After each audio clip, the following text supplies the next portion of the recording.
Hai badminton lover, ini maaf kalau saya masih agak acak-acakan karena baru bangun tidur. Jadi untuk video kemarin sama video minggu ini itu saya ambil saat masih belum puasa ya. Jadi setelah sahur saya bersihin kandang itu saya baru latihan pagi, mandi terus tidur lagi. Ini baru bangun. Ya sekarang untuk edisi badminton untuk hari ini, minggu ini maksudnya, saya akan membahas kenapa sih saya berkecimpung di dunia ular. Jadi flashback lagi ya, mundur lagi dikit. Sebenarnya tadi sebelum main ke ular, saya itu melihara hamster. Nah, hamster tahu saya ternak. Jadi dari kecil memang sudah suka sama hewan, lalu tapi nggak pernah lewat sendiri ya. Cuman saya suka, saya pengen punya, bisa beli, tapi nggak mau merawat, nggak mau kasih makan, cuma mau melihat aja. Habis itu banyak seringnya ikan banyak mati karena nggak tahu merawatnya segala macem. Burung putih hilang, lepas. Akhirnya waktu saya kuliah, saya ngekos, saya mulai melihara hamster. Dari situ saya mulai membiasakan untuk mencari informasi terlebih dahulu sebelum memeliharanya.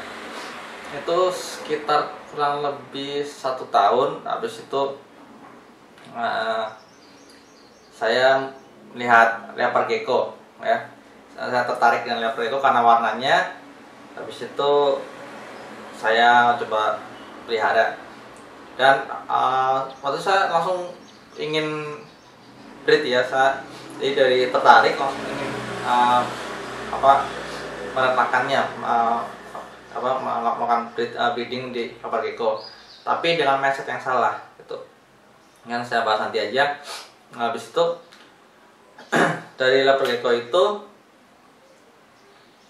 saya merasa ini saya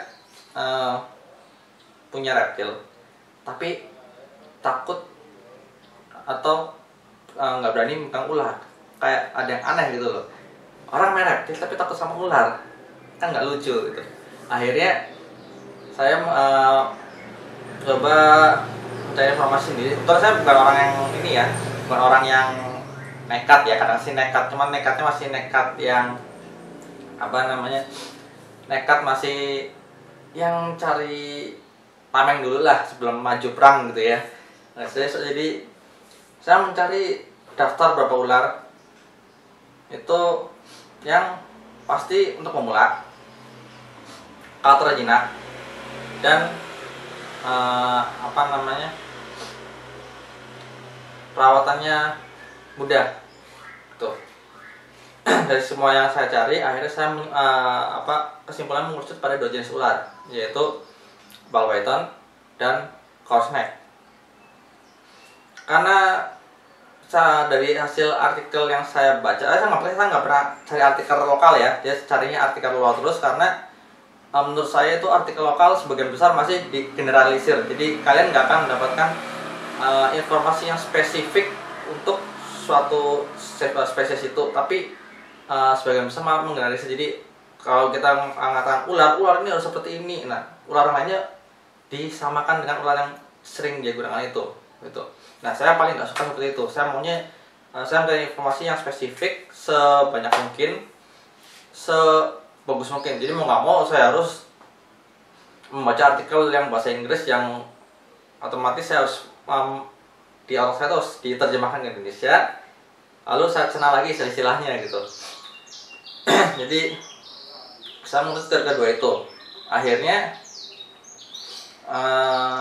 karena ball python dan corsnake ini sama-sama untuk pemula, dan secara panjang dia sama, hanya saja ball python lebih lebar ya, lebih bulat lagi diameternya.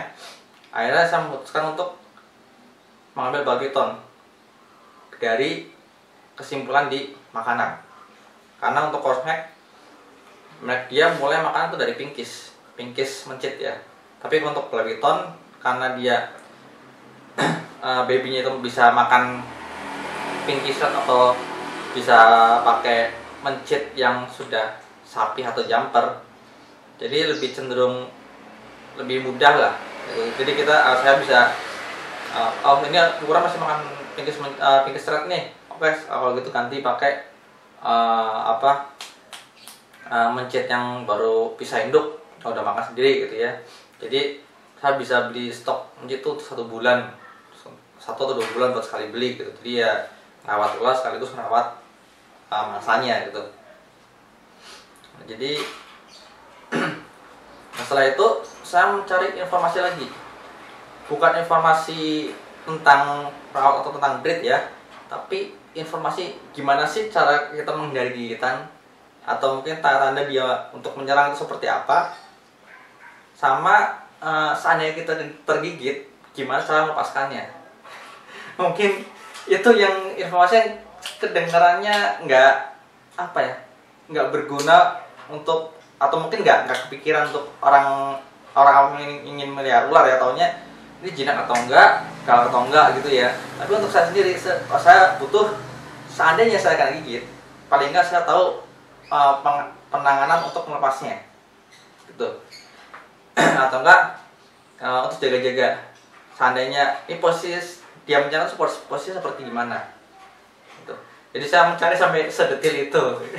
Terkenal konyol tapi ya itu emang kenyataannya seperti itu. Lalu pertama kali itu habis saya latihan dulu nih, latihan menghilangkan trauma, karena kebetulan trauma yang saya miliki itu bukan trauma pernah tergigit ya. Mungkin kalau trauma pernah kena gigit ular itu agak susah untuk menghilangkannya, tapi trauma saya itu lebih trauma karena doktrin ular ini galak, suka gigit, membunuh orang, berbisa, segitu yang jelek-jelek lah pokoknya ya. Nah terus kebetulan om saya itu udah senior banget di dunia reptil gitu. Jadi kalau saya kalau suka main ke rumahnya itu saya udah lihat ular berjejer segala macem gitu ya. Ya walaupun bukan tokonya bukan di rumah ya, tapi makanya di rumah ada ularnya lah gitu. Ada berapa ekor ular gitu. Ada saat saya ke rumah beliau, saya beranikan diri untuk megang ular itu satu, Ipong masih baby. Itu saya nggak pegang seperti ini, saya pegang gini aja. Saya waktu lagi di karena lagi bersihkan sama pegawainya, saya Mas coba pegang, saya mau belajar megang ular. Akhirnya saya dikasih lagi, bukan ditaruh tangan, tek. Saya pertama kali megang, tangan ada seperti ini, ular di sini, kepala di sini ya. Jadi masa pegang seperti ini, itu saya nggak berani gerak. Bukan masa gimana, tapi begitu ularnya saya pegang, ini dari telapak tangan saya sampai sini itu bulu, ya bukan bulu sih, rambut saya mulai berdiri semua, sampai kepala, teng. Ini pandangan tuh udah agak kurang dikit. Jadi dari setrauma itu ada cuman 1 menit nggak salah, Mas ini udah tek. Wah, habis itu sebadan udah merinding semua gitu.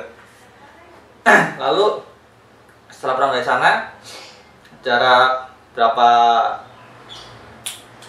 1 atau 2 minggu gitu ya, ada yang membeli hatchling atau anakan dari laboratorium saya ya. Dia berpelai di Binus, dan saya dulu juga sempat kos di daerah sana, di memantau lokasinya. Nah, sana dia baru beli badminton. Jadi saya tekankan aja ke rumah, tapi ajarin megang ular ya. Nah, jadi saya megang badminton, saat saya pegang itu nggak separah waktu pertama kali megang. Jadi pertama selain informasi yang saya dapat itu, saya nekat megang, merindingnya sebadan sampai kepala malah. Lalu yang kedua kali megang, ini merindingnya sampai sini. Jadi bisa dibilang informasi negatif yang saya dapatkan selama ini itu mulai terpecahkan sedikit-sedikit gitu ya, sehingga udah karena nekat dan pengen punya ular biar biar nggak biar dia nggak wah main erektil udah berani megang ular gitu ya. Itu habis itu setelah dari sana yang megang ketiga kalinya itu saat saya beli ular. Jadi setelah dari sana itu sekitar 1 minggu kemudian saya coba cari-cari yang jual baby normal. Kebetulan waktu zaman itu sekitar tahun berapa ya? 2010. Ini ada tahunnya, jadi ini ular pertama, jadi saya lebih nyaman lebih gampang buat ngingetnya. Tahun 2010. Jadi tahun 2010 itu kalau nggak salah bulan April 2010. Saya lupa tanggal berapa, yang jelas bulan April 2010. Saya mencari babiton baby, dan kebetulan tahun itu tuh tahun dimana banyak babiton yang banjir. Jadi maksudnya banyak importer Indonesia yang impor baby normal itu bisa banyak banget. Jadi saat benar-benar tentu itu populasi babiton normal tuh udah over banget di Indonesia gitu. Nah, waktu itu satu normal ya, baby itu masih seharga 800.000. Itu unsex. Dan entah dia dari mentah entah wild card atau captive heads atau hasil breed teman normal ya, saya nggak tahu. Yang penting saya punya babiton aja. Dan karena saya tahu babiton jantan itu lebih kecil dibandingkan betina yang cenderung lebih besar, saya ingin punya yang betina, karena mau bagaimanapun besar babiton yang betina itu hanya 1,5 meter, nggak lebih ya. Kecuali yang sub-Saharan ya, itu udah beda topik lagi, nanti akan saya bahas lagi. Itu karena betina lebih besar, saya melihara betina, jadi besarnya itu juga nggak besar-besar amat itu, tapi dibandingkan jantan dia lebih kelihatan besar gitu. Nah, tapi akhirnya saya nemukan di Saveraktil ya. Masih sekarang itu saya pernah kayak datang terus sempat nyasar itu dari kos kontrakan saya ke Savera, itu masih sempat nyasar 1-2 jam salah. Biasa anak mantan mahasiswa BINUS kan tahu sendiri, dia keluar dari Citraland dia udah buta arah biasanya, paling mainnya ke Mangga 2 gitu ya. Nah itu di Savera itu saya pernah masuk, saya bingung, banyak amat ularnya, bagus-bagus saya kan lihat lavender king snake, terus green tea boa, terus sukata. Saya cari babiton, saya tanya, Ci, ada babiton? Udah itu pilih aja, yang ini sudah makan, yang ini belum makan. Atau apa? Jadi saya bingung milihnya. Jadi ini tumbukan box. Nah, tumbukan box itu isi babiton normal semua. Sini juga, ini belum makan, yang sudah makan. Saya bingung. Saya tahu masih ular yang ular yang sehat, kategori ular yang sehat itu seperti apa ciri-cirinya.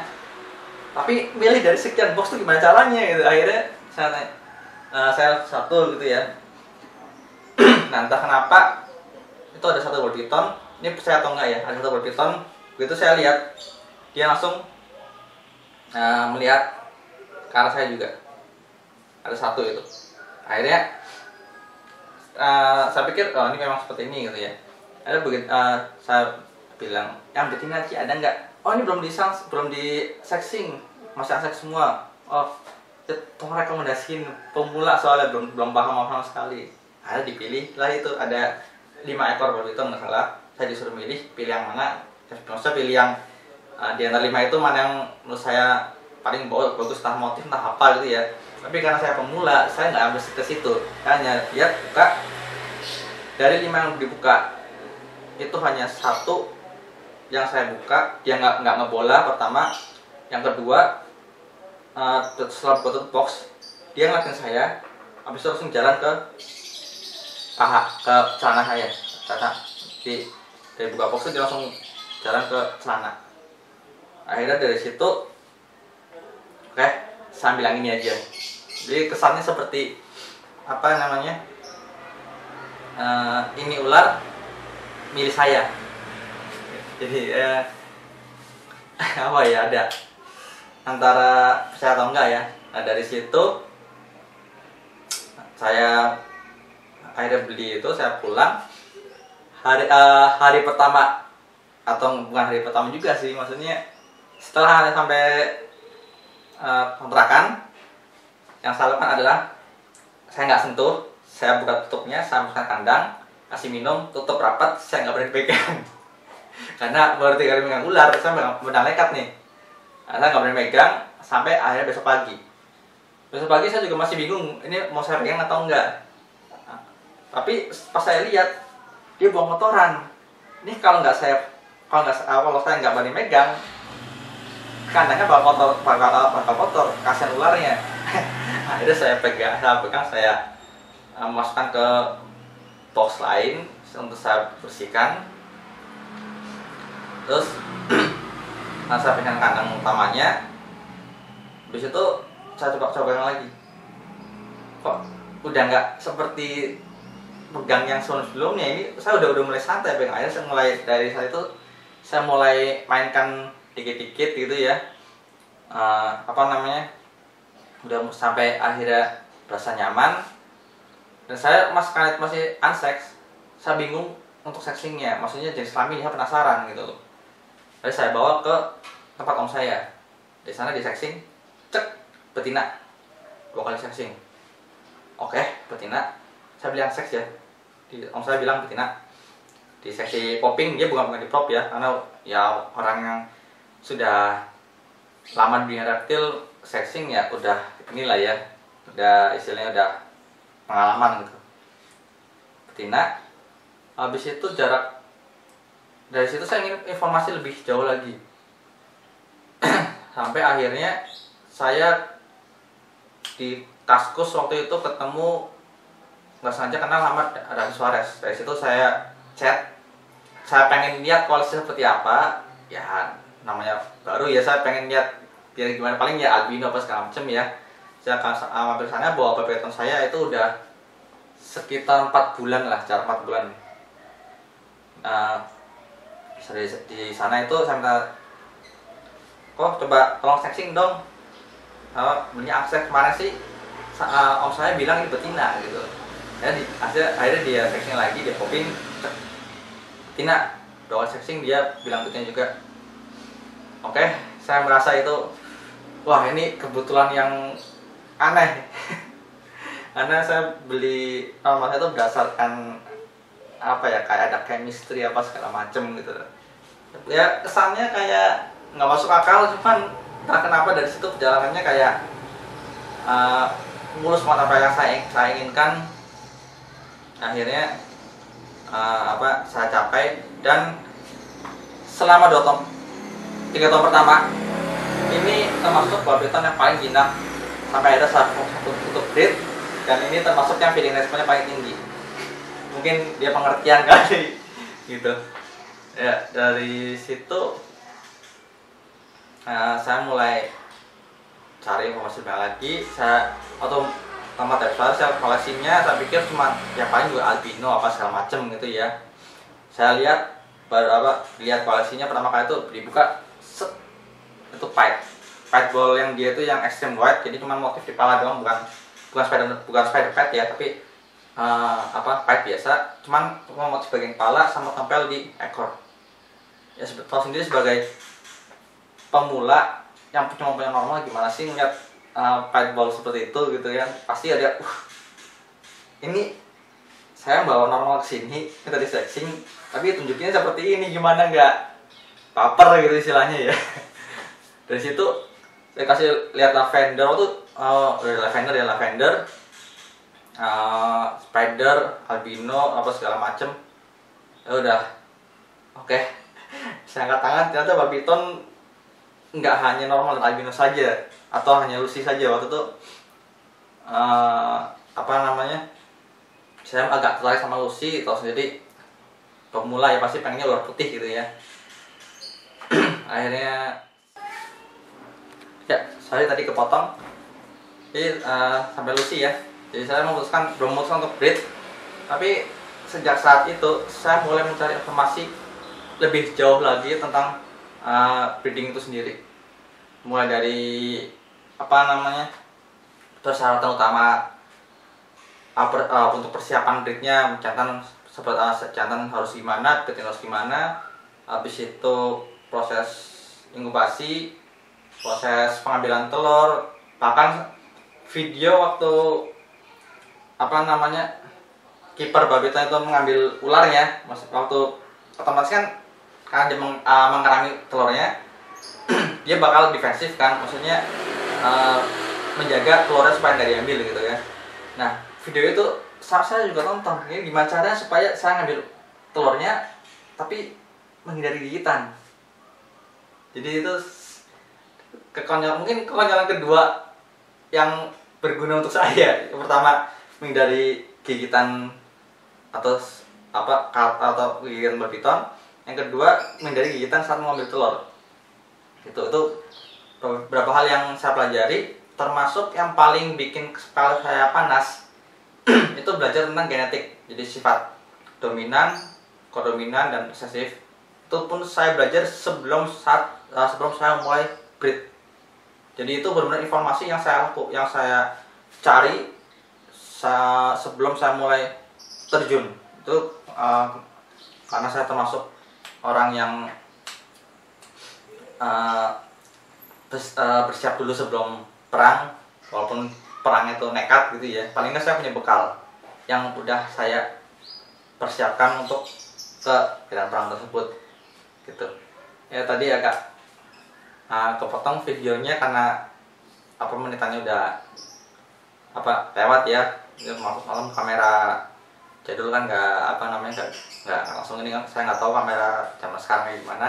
Cuman belum ganti kamera lagi karena yang saya gunakan ini masih bagus ya, manfaatin yang ada dulu lah. Sekian aja, sampai jumpa di minggu berikutnya. Ciao.